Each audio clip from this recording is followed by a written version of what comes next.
લોકમત ન્યૂઝમાં આપનું સ્વાગત છે।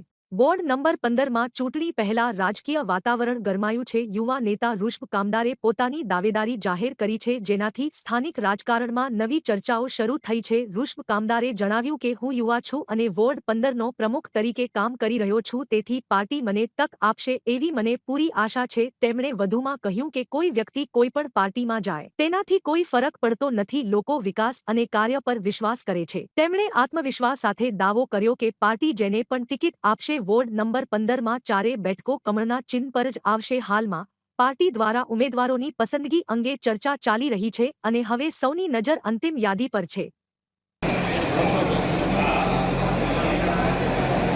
હું વોર્ડ નંબર 15માંથી જનરલ સીટના ઉમેદવાર તરીકે ફોર્મ ભર્યું છે। કેવું રહેશે પાર્ટી તરફથી વિશ્વાસ કેવો રહેશે? પાર્ટી તરફથી બધી જ કામગીરી અમે કરી જ છે અને કરતા રહેવાના છીએ। વોર્ડની અંદર 15 નંબરમાં ભારતીય જનતા પાર્ટી મજબૂત છે, હતી અને રહેશે। પાર્ટી કદાચ ટિકિટ તમને આપે તો કયા કયા કામો સૌથી પહેલાં લેવામાં આવશે? ભારતીય જનતા પાર્ટીના વોર્ડ નંબર 15માં આમ તો 1995થી ભારતીય જનતા પાર્ટીનું બોર્ડ છે।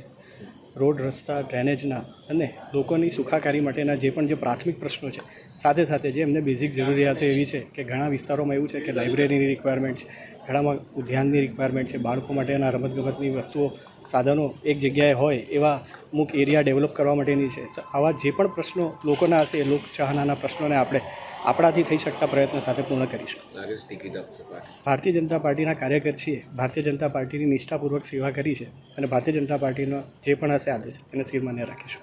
ભાઈ, માનો છો જે રીતે હવે વોર્ડ નંબર 15માં કાંટાની ટક્કર રહેશે, કારણ કે એ આપણા ભાજપના હતા અને હવે અન્ય પક્ષમાં ગયા છે? મને એટલું ખબર છે કે ભારતીય જનતા પાર્ટી પહેલે દિવસથી મક્કમ છે, આજે પણ મક્કમ છે અને ભવિષ્યમાં પણ મક્કમ જ રહેશે।